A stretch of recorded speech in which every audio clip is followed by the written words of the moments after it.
All right, off the leash, we're off and running. It's been a minute. Mark Schwab, Ashley Holder, Fred Greetham with the Orange and Brown Report in the building. Fellas, thank you so much for joining us today. We're just, this is weird. We haven't been in this state in a minute. We did this show 2 years ago. It went on hiatus for last season. It's back this year. New studio, new monitors, new look, new everything. We got the OBR, the Orange and Brown Report, partnership with those guys. That's why Fred's with us today. And, yeah, it's good to get this thing back. I mean, obviously, football season around the corner. Everybody's super excited because this is the time.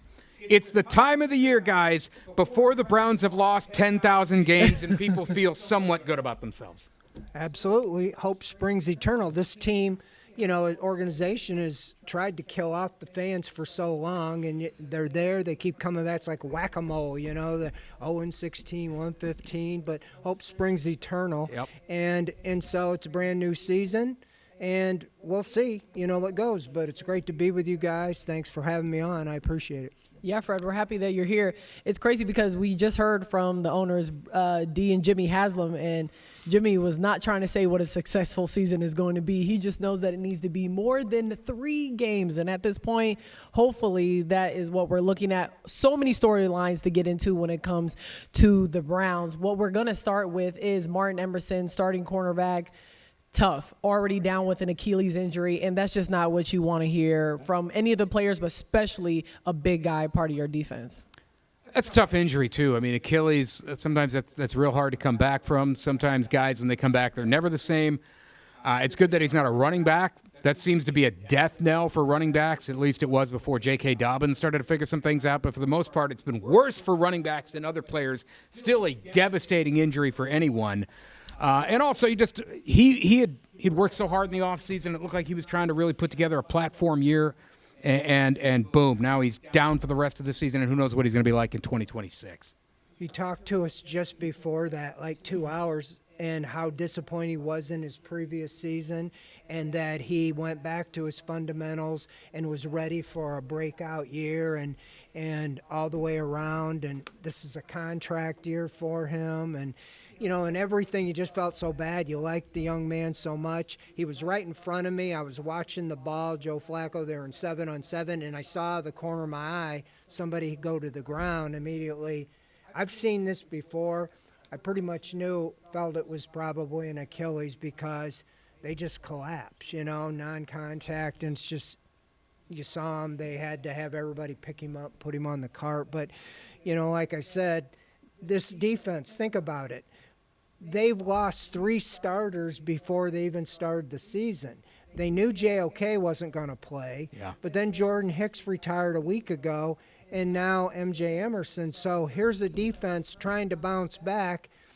You got a little time, but you don't really have a lot of room to go get assets at this point of the year. So you're down 3 starters.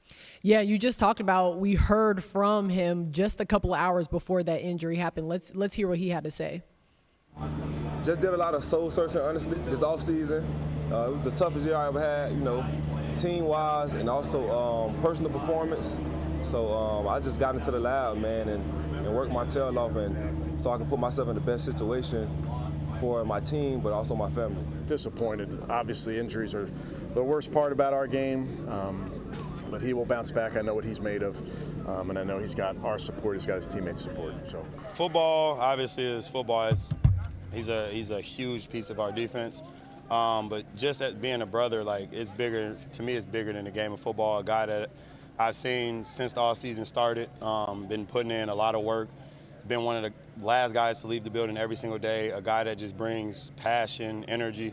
I'm gonna definitely miss him out there as a brother. I'm gonna miss him every single snap. I definitely feel for him, but I know he'll get through this and he'll be back to his form. And like you guys said, I mean, it's crazy because he was just saying how he was so disappointed in himself and how he played the season prior, that he really wanted to bounce back and do something for this defense. Because he got a lot of criticism last year, considering from where he was in 23. I mean, the whole defense did, but especially him. And then you turn around, I remember when he hit the floor, and he was like, I think some of the trainers like, maybe is it a cramp? Is cramp? And he was like, it's not an effing cramp. It's not an effing cramp. I was like, okay, yeah, this is serious. And he kind of knew what it was. His towel was on his head once he was threw getting his helmet as soon as it hit the ground. Yeah, absolutely. So it's a tough thing for them because they're already dealing with the injuries, which was a big thing that they dealt with last year. And corner is one of those positions I feel like you could never have enough of. And so to lose one before the calendar even turns to August is not a good time. Fred, as you mentioned, it's not a great time to go out and try to add assets that can actually help a whole lot. Well, I wrote in the offseason kind of what they need to do to get back like 6 steps, and cornerback was they needed to add because you had 2 guys in a contract year. Andrew Berry had drafted a cornerback every year he's been here except this year, and he didn't sign any free agents except, guys for special teams laid in there. Nick Needham had been a corner, but they had him playing at safety.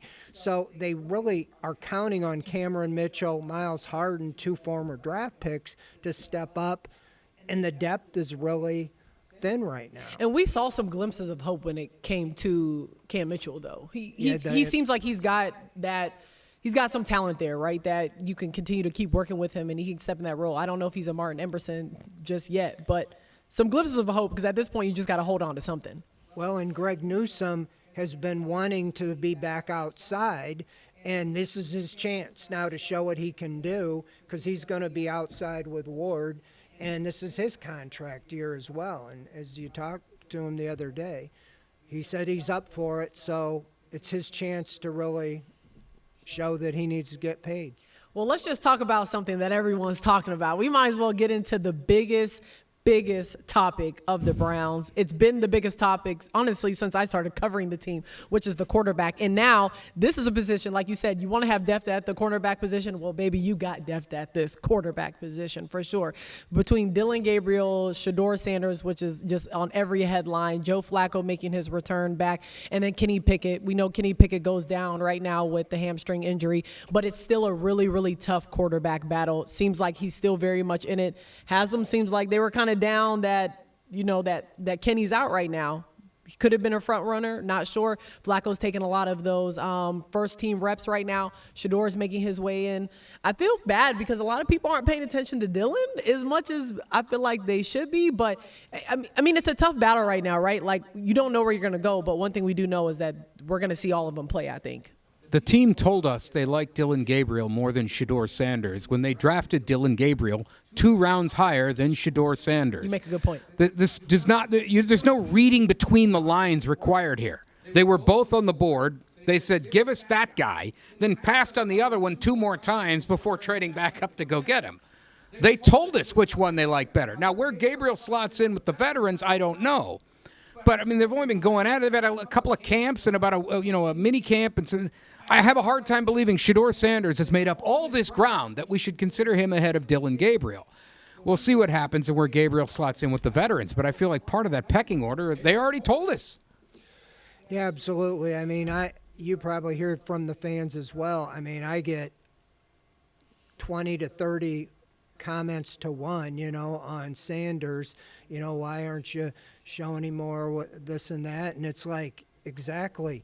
When I asked Andrew Berry the other day if he saw a path to keep 4 quarterbacks, he said, I do. And then he went on with the 69-man roster now, basically, with the 16 practice, you can stack up positions like tight ends and stuff. That's what they use, almost like a AAA team. You bring up, elevation on game day. You're not going to waive a quarterback, because they're going to get there. You can't get them to the practice squad. I contend Gabriel and Sanders are both on the team this year, and I think they will keep 4 quarterbacks unless they can trade one. And I think that trade guy would be Kenny Pickett, because after you draft 2 rookies, personally, I think Flacco is way ahead of Pickett and the rest of them. But I think Dillon Gabriel is closer to Kenny Pickett than Pickett is to Joe Flacco right now. And I think they're trying to determine by force-feeding Gabriel if they feel good enough about having him be in the backup to be able to move on. It's interesting because I was thinking like they were going to have a lot of Kenny Pickett doing the first team because they want Kenny to look great so that way they can put him on a trading block and say, okay, look how awesome he's been phenomenal for us. You take him and get something hopefully back for him. That's what I was thinking. That injury hurts, not only Absolutely. All the way around. Showcasing Kenny Pickett for anyone that wants him. To Fred's point of keeping 4 quarterbacks, I think they should. Unless somebody makes you an offer that makes sense, move one. But I think they can keep 4. And some people will be like, well, you can't keep 4 quarterbacks. Why can't they? They're not winning anything this year anyway. If they've shown anything, it's that they need to have 4 quarterbacks. Right. They need to look under every single rock possible. So if you have 4 rocks instead of 3, I would keep all 4. Make no mistake, I think all these guys are worth about a bag of rocks, and the Browns' next quarterback that's worth a dang is playing on Saturday this fall. I don't know what school, but he's playing on Saturday. But for the time being, these are the guys we have. We might as well sort through them for a while and see what they got. I think Flacco should start. I don't care what in the world they do with Kenny Pickett. I think we know what he is, but perhaps there's more meat on the bone for development. The kids are what they are. They're 3rd and 5th round picks. How many of those turn out to be any good? Sometimes they do. Rarely is that the case, and that's why we're probably talking about a guy that's not even in the NFL yet. Well, we have 2 veterans, 2 rookies in that quarterback room. Big competition, but everyone seems to be pretty positive with the way that they're looking at going up against one another in order to get that starting position. Let's hear from them earlier this week. I'm as determined as ever to just be the best quarterback that I can be. And I got it, it's so easy to, and I do it, I'm guilty of it. It's so easy to look ahead and picture yourself as the starter and hearing that news and things like that. But I really, second day at camp, I think the best thing for me is to just stay in the moment and come out here and have fun and compete and just do what I love to do. I think that's going to be the best way for me to show what I can do and all that stuff. So, I think there's a lot of self-motivation in order to be good at this in this league, and that's always there. So I'm just going to continue to approach it like I always do. I've told you multiple times how I view competitions. Beat myself yesterday, and how can I be better than I was yesterday? And I think when you have that focus, it's going to make everyone better. It's going to make your team better. It's going to make our run better. And that's all I can do, control what I can control. And anytime you think outside of that, you're not serving the moment. And that was the concern we had, how do you make sure everybody gets enough plays, enough looks, et cetera. And I hate it for Kenny because he played really well the 2 or 3 days before he got hurt. And there's nobody that wants to be part of the team more than Kenny. He's working hard, and I know he'll get back quickly. But I think so far they've handled it well. And something that Kevin and Andrew talk about weekly. Here's the plan for this week. And I think going to Carolina and scrimmaging and then playing, and then we're going to Philly and have 2 days of scrimmages and then playing. The young guys will get a lot of looks, as will the veterans in the scrimmages. So we'll know a lot more the next couple of weeks. I know you said it's Kevin's decision who plays, but organizationally, do you think it's important you talk about we need to see these rookies in game situation before you have 2 first-round picks in 2026? Absolutely. So, but that's Kevin is aware of that. He knows how important quarterback is, and he and Andrew talk about those kind of things all the time. It's a daily, ongoing conversation. That's kind of what you needed to know, because going into it, they do have those 9 picks going into next year's NFL draft. They need to know what to do with those first 2 picks, or at least the first one, right? Are you going to get a quarterback, or are you not going to get a quarterback? And I think that made a lot of people happy to at least know that they are going to play these rookies, which, again, everybody wants to see Shedeur, but we need to see Dylan. We need to see Shedeur. We need to see all of them. Whoever's on that roster in that quarterback room, they need to play them, period. Because we know what Flacco can do at 20 years. But he's not going to be the quarterback here. They need to play now. I do think that I can, and this leads a little bit to team expectations, which I know we're going to get to, but I can tell you a story where the Browns actually are decent this year and pretty good and compete for a playoff spot. And that's the only quarterback that works with is Joe Flacco. And then other things have to happen, and I'm not saying that's likely, but the only path to being decent I see for them is with Flacco under center. So don't play him much now, but I want to see him week 1, and I want to see him again week 2. Yeah, you look at that first 6 games, you play teams that had a record of 71-31 last year. 5 of the 6 went to the playoffs. The worst team of the group, statistically or a record was the Bengals. We all know the Bengals. They were 9-8. Everybody else had 10 or more wins. Those 3 NFC North doesn't mean they're all going to be that good this year. That's a gauntlet. Your season could be over after 6 games.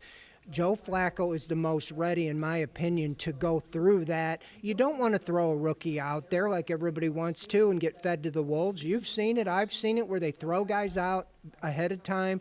They're kind of spit and shoot out. This is going to be the 41st quarterback starting for the Browns since '99. Just think about that. Unless it's Joe Flacco, then it would remain at 40 because he started before. Yeah. So that tells you all you need. Be patient. We've seen 9 starting quarterbacks in the last 2 seasons. You know, you don't hope for injury, but if they come out of that first 6 games 1-5 or 2-4 and they feel it's pretty much over, you're going to see the rest of the roster. So that's why I think you set the tone. You win, well, then you stay with Flacco. And you, because you cannot sell that locker room. You sold Myles Garrett on competitive, Denzel Ward, Joe Bitonio coming back. These veterans, they know what's going on in the locker room. They're going to say, that guy's, better than Joe Flacco or whatever. They know who gives them the best chance. They'll see what happens. Well, and if he falls apart, let's also 2 things. Let's not forget that Deshaun Watson could possibly make a return back. I'm just saying that they did not, Mark, they did not say that they said it was, what did they say? It was too early to say, but they didn't say that he wouldn't. And then second of all, Fred, you bring up an awesome point. I don't trust nothing what Myles got to say no more, because after he said he wanted to win a Super Bowl, he wanted to be competitive and everything else. Then as soon as they threw that money to him, he was gone. He's like, oh yeah, no problem. Okay, well, what plan did they sell you on? $40 million a year. Exactly. That's my point. So I have nothing like super competitive, but I'm not buying it with him no more. They know if they're trying to win or not. Yeah. You can't hoodwink those guys. They had to say something to Bitonio. You're right. I mean, he had to have some conversations with them about whether or not he was coming back and thoughts on that. So who knows what they told him. And maybe some of these guys, they were just told, hey, we're probably going to bring Joe back. And they liked him a lot. And they thought, okay, we went to the playoffs with him. And maybe that was enough to get him to come back. Just saying, yeah, we're going to bring Joe Flacco back. So maybe that was the plan. One quarterback that has been talked about a whole bunch, which is a rookie, Shedeur Sanders. I mean, he's gotten this spotlight so much since all of this, the draft was even before it was even here. Now, the one thing about Shedeur that I find interesting with him is, he was, like you were talking about the rookies. The thing about that, though, is they are throwing rookies out here. Cam Ward is going to start for the Titans. Former teammates, the unicorn is going to be out there, Travis Hunter and all these guys. So it's like not far-fetched to expect that, from him. But the issue that I have with, we have a friend in this. Goodness gracious. But the issue that I have with that is because I felt like, they were ready to make him a starter in the beginning, not even of the season, but before he was even out of Colorado. And then now it's turned in, okay, he might actually be like a 3rd, 4th on the depth chart. But he's got talent, but we're only comparing him really to Dylan, not really to obviously Kenny and Flacco because of how much experience they already have in the league. Yeah, as far as in my question to Andrew Berry, when he said about the rest of it was it kind of went a little under the radar, but I was thinking about it when I said 4 quarterbacks. He goes, yes, we keep the last 5 on our roster, look at them as developmental players. So who's that quarterback that they would see as a developmental player? I think he's, by the taking in the 5th round, Shedeur Sanders. You can't release him. He'll get signed or claimed by another team. I like the kid a lot. I've watched him, and I think he's got very good accuracy. He's got a lot of potential. Develop him and see what you have between Gabriel and Sanders because, like you said, it'd be so much better for this Browns team if they found both of them or even at least one of them they feel is the answer.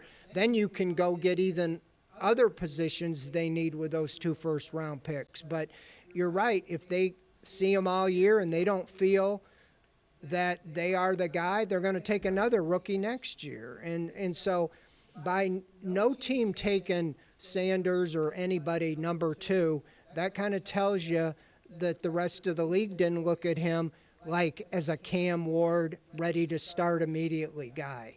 I was told the Browns, if Ward was there, would have taken him with the second pick.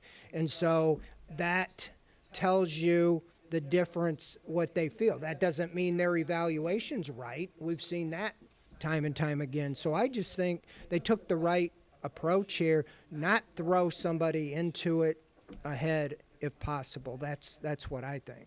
Yeah, if Shador's good, all 32 teams were wrong, including the Browns, because they would have passed on him a ton of times over and they took Gabriel before him.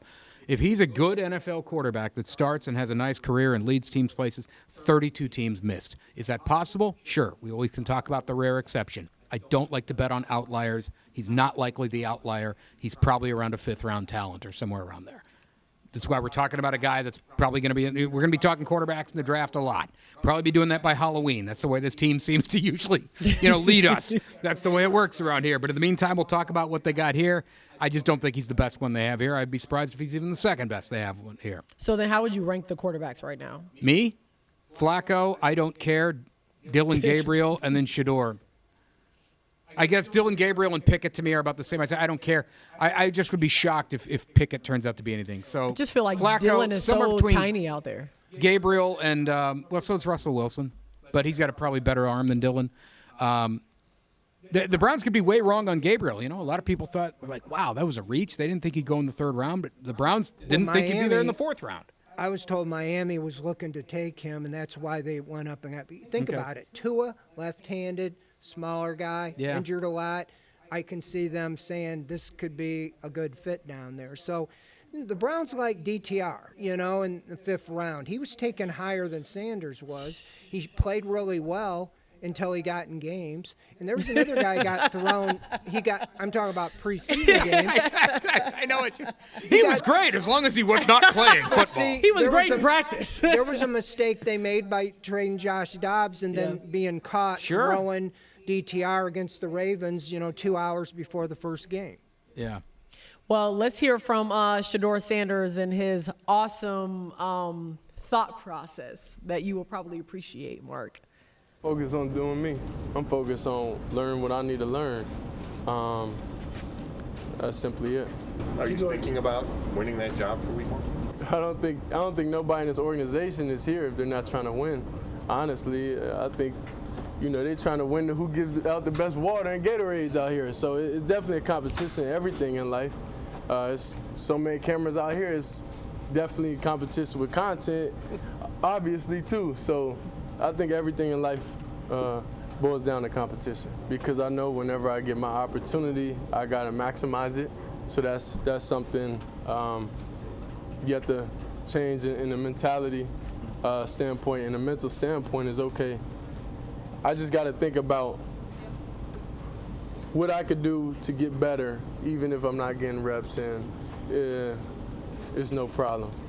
Going off a little bit of that, two things that fans want to see right now: the team win and Shador.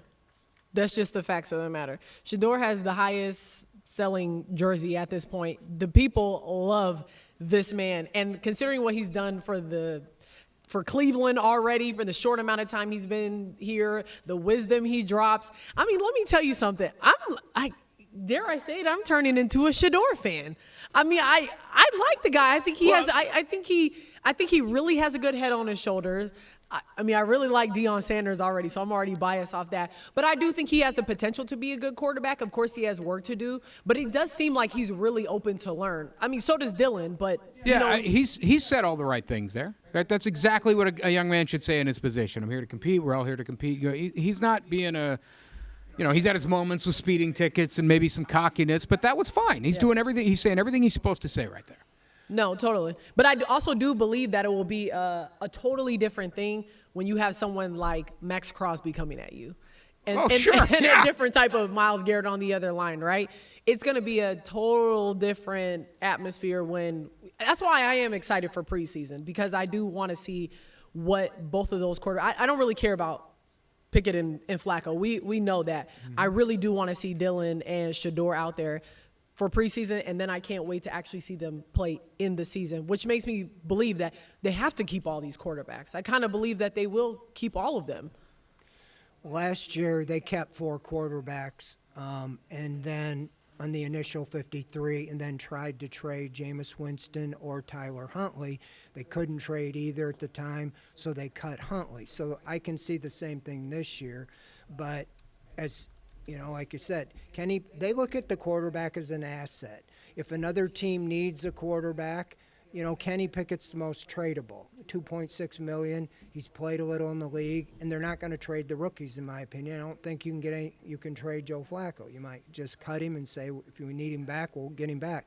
But with that being said, I think Shedeur, I really like the guy. I see why he's so popular. I just think everybody, like I said, give these guys a chance to learn and grow the speed of the game. He has played with his dad all the way up and has not been in an NFL-type offense. It's been in the shot. Like you said, he got his first crack at the Browns' first-team defense yesterday, and you had Myles Garrett on him like now. And I'm interested in the next step when he gets some reps with the first team. I think that will come. And then baby steps. He's picking things up. I see him making big strides since he first got here, and he's got that attitude. So I'm pleased with it, and that's where I think they will feel good enough about Gabriel and Sanders to move on from Pickett. That's just my opinion. I'm curious of what you guys also think about when it comes to we talk so much about the quarterbacks, but I feel like we don't also look at the receiver room and the tight ends room enough to know who the heck are these balls going to. Because I don't think you look at it and say out of all 32 teams, this is the top 5, top 10 receiver team in the league. So I'm curious of like what do you guys think about that? Because we know Jerry Jeudy, but I don't think we know. And Njoku didn't do that much last year, but I don't know. I think a lot of people feel like Cedric Tillman will be good. I don't know if we know that for sure yet. He's been injury prone so far. Yeah, I mean, Njoku's fine, and then they drafted Fannin behind him.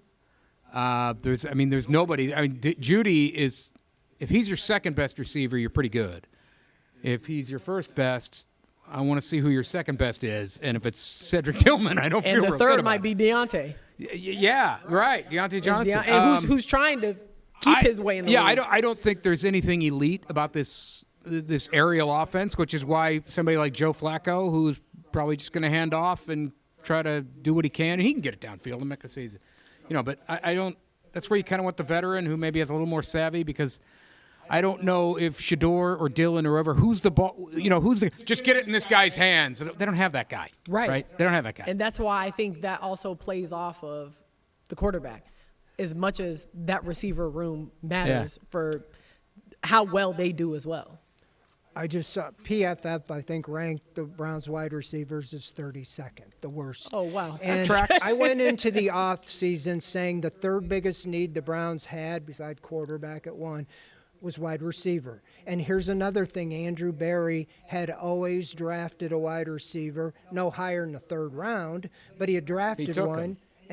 But he was really good at trades. He traded for Amari Cooper because – I could have traded for Amari Cooper. If I have unlimited money, I can say that guy's good. The Cowboys just didn't want to pay him. And then he made the trade for Elijah Moore. He made the trade for Jerry Jeudy, same type thing as Cooper.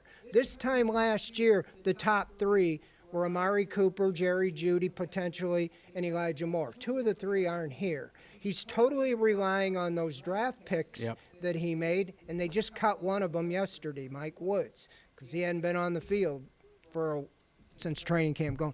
So, you're taking a big leap on Deontay Johnson is your only veteran you brought in, and he said the Browns are the only team to even ask him to come in. So he had no a little offers. Bit of a red flag. He was with 3 teams last year. Yeah. He's a great player, but what was the deal? So he's looking so far like he sees this as his last chance, and he's looking pretty good to me. But Cedric Tillman, I like him a lot. Finished 2 years with concussions on the injury reserve. So that's a big leap on him and Thrash and all these lower draft picks. Yeah. That's why Travis Hunter made so much sense. He solves the cornerback and the wide receiver, but that ship sailed. Mm-hmm. That ship just sailed, long gone, Jacksonville. and to Jacksonville, and hopefully it doesn't come back to bite him in the butt. Now, like you said, they're relying on so many of these people, and one of the people that we knew that they were going to rely on was Quinson Judkins. We knew that this could probably be their starting running back, considering they weren't bringing Chubb back, which just killed everybody that was a Chubb fan out there and has a Chubb jersey. But then you have him that gets in all this trouble, legal trouble, the third player in a year to be arrested for domestic violence. He's not signed. We saw Haslam say that, which we'll get into, that there's a possibility that he will be signed, but they're not going to do anything until they know if this guy is going to face jail time or something like that. And how do we know how quick all this court stuff is going to move? We saw Mike Hall was still practicing, and we know that Devin Bush is still practicing, but still going through his legal stuff in Pennsylvania. At this point, now you're back, going on Jerome Ford, which is not bad, but I mean, Quinson is younger. He had that grit. We were ready to see him out there. He looked great in OTAs and a little bit of rookie minicamp and stuff like that. But now it's a waiting game at this point. Yeah, as far as there's no question the Browns signaled what they were doing when they went out and took Quinson Judkins, the highest asset they've ever used under Andrew Berry on a running back. Prior to that in his 6 years was Jerome Ford, 5th round. So he showed you they don't value taking him high. And then he took Dylan Sampson in the 4th round. So both those guys were drafted higher than anybody else. They went to Jerome Ford and said, look, your salary is too high. We're going to cut you unless you restructure. And he took a pay cut of 50%, and that's really what moved Chubb on. But Judkins, that is a big deal. Not only is a black eye, but has derailed, I think, their whole plan was without the wide receivers proven, just totally go back to that wide zone with the experienced offensive line and just pound the ball, shorten the game, play defense, and can try to run the ball. Last year they averaged 94 yards a game, the worst they had been in like 7 years. So get back to that, shorten the game, and so forth. What makes this all the more worse, you mentioned Nick Chubb. Not only the black eye, but the guy that you brought in to make people kind of forget about Nick Chubb is not playing, and now you see Joe Mixon got hurt, and Chubb might be the starting running back down with the Texans. I haven't followed it that close, but if he does the Saquon Barkley, I think this is going to be unbelievable. That would be on tap for Browns. I if that wrote happened. about this. Yeah. He needed 400 yards to pass Leroy Kelly and finish his career as only behind Jim Brown. I'm like, even if you brought him back as third down back like he did last year, if he didn't have it, you got the 2 rookies. But if he did, great, you got the best running game going. So anyway, that's another ship that sailed. Yeah, they need Dylan Sampson to be better than they Shout out to the expected. Vols. All eyes on him. Yeah. I mean, Shout out to the Tennessee Vols. Go ahead. and Tillman. But they need Sampson to, which they clearly liked him. I'll tell you what, if they had taken Judkins in the 2nd round and then they come back and double up, that kind of tells me they probably thought Sampson was like a 3rd round grade and he was just too good to pass up. That's because what they said. They didn't need to take him. They could have took Judkins and brought back Chubb, and everyone would have been happy. You keep Chubb, you get the Buckeye, Ford still here, yada. For them to take another running back just 2 rounds later says they had to have a real high grade on that guy. And it just, at that point, the value's too good to pass up. You take the both rookies, and maybe you say goodbye to Chubb, and then everything goes wrong Or with Chubb didn't want to come back. Well, I think he would have, but when the 2 picks, he knew where it was heading. He wanted to play. And like you said, you took Sampson because you felt, I get that. SEC's pretty good football. SEC Offensive Player of the Year. He was the bell cow, 258-yard carries, which led the SEC. He led the SEC in touchdowns with 22 and in rushing with 1,400 yards. So you can't you can't downplay It's a good resume. that. Yeah. Great resume. Fred, if you But don't know, just- I went to Tennessee. That's why. I That's know why. you- That's why I have to clap after I everything saw you're saying. you It's beautiful. Going at it with Denzel Ward. This is true. before the Oh, this is true. Buckeyes I was put him- in a huge argument Before the Buckeyes beat the living so, daylights you know what, out of to be honest them. with you, that's very embarrassing because he brought that up. He was like, "You talked all that crap to Good. me for weeks and weeks Good. and weeks, Good. and then y'all get pummeled." And I was like, Denzel, Yes. like, what can I say? I was very embarrassed, but I still held it down. I am supposed to be wearing like a Buckeye shirt, but he forgot about it, so I'll We'll have save to on that. remind him of that. No, we'll just leave that. I'll out. let We'll him just leave know. that out, yeah. But going back to Judkins, this is what the Haslams had to say when it came to domestic violence. We know that he's the third player within this year that has been arrested for this, and they said that they are trying to make sure that they're educating their organization, not just their players, on domestic violence. Let me say it's extremely frustrating, okay? Obviously, we're not communicating as well as we should, and we take responsibility for that. We have internal resources, we have external resources, we talk about it continually, and it's something that we need to do a better job on, but it is frustrating. Do you expect Quinson Judkins to eventually sign and play for you? I do, but that's, we all understand due process of law, and the law does not move quickly, but yes, we're cautiously optimistic. You haven't had any contact with Quinson in the last month? No. All right. Well, he's pretty quick with that. One thing I found interesting about that a lot of people were complaining about was the fact that Haslams make that comment about the domestic violence, but then they're like, but you signed Deshaun Watson and gave him all that money considering all the cases he had, which make a good point. So, I mean, one thing I do like that he admitted, he was like, well, we're obviously not doing a very good job of making sure that they understand not to get in these situations, You know what? which is true. This needs to be Something's said. happening. I mean, and you can say this on the Browns. Any team, any organization, a team, a company, whatever, if you have to have like classes and speakers and dedicate resources to educate guys to not beat women, where are we? It's more of a societal question. You shouldn't need to be told to not beat women. What is the matter with you? You're not wrong. Is it the Browns' fault? They're grown-ups. Who raised you? What is this? I think they're still trying to figure out why they're having such a problem with it. Well, I mean, it's a societal problem. They've had 3. I understand, but I mean, this happens after they take him. From everyone you talk to, there were no red flags like this about Judkins at all. And then this happens, and are we going to get after the Browns? I don't know. You can get after the Browns, but get after him. What are we doing? I talked to a guy, a beat writer, who covers the Buckeyes, and he said he about fell off. He said he never saw that coming with Judkins and the Browns, even, all their background. And that's just exactly what you said, Young guy, 20, 21, 22, no excuses. But all of a sudden, where do you see that coming from? But it's a league-wide, it's a kind of a societal situation all the way around. All right, yeah, it's a tough one. The Browns and Panthers, Saturday, first preseason game. We should get a couple of answers from that game and see how that goes. We know that we're not going to see Emerson and we're not going to see Pickett. So a couple of people are quite questionable on both sides. So that should be a good one. Any last thoughts, gentlemen? What you guys are excited to see maybe in that game? I try not to get excited about anything in a preseason game. But I guess if you had me, I want to see what Dylan Gabriel does. I was surprised. I think a lot of us were when they took him the 3rd round. My understanding was Kevin Stefanski loved him.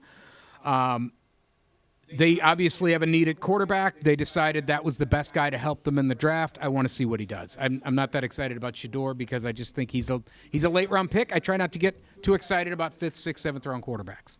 I think both those guys are going to play a lot. Maybe they might play the whole game if Pickett doesn't play. Pickett could, if he comes back next week, for the practice with the Panthers, he might play, play a little bit. I don't expect Flacco to, but you're going to get a lot of look at Gabriel and Sanders, and people start to get a feel on what they have. I mean, everybody fell in love with DTR as a rookie. In that Hall of Fame game, man, he was lighting it up.